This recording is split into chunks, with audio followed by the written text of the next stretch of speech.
ഈ പാർട്ടി ഉടായിപ്പുകളിൽപ്പെട്ട് ഉഴറുമ്പോഴാണ് എപ്പോഴും ചിറ്റപ്പൻ്റെ രംഗപ്രവേശം.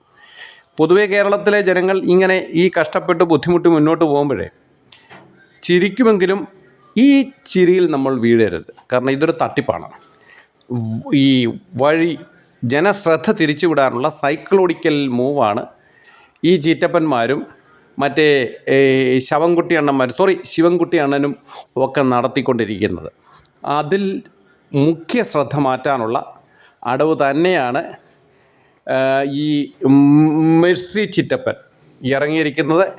ചിറ്റപ്പൻ്റെ നർമ്മമൊക്കെ ഞങ്ങൾ ഇഷ്ടപ്പെടുന്നുണ്ട്. പിന്നെ എന്തുവായി ആ കൂട്ടുകച്ചവടമൊക്കെ നല്ല നിലയിൽ പോകുന്നുണ്ടല്ലോ, ഇല്ലയോ?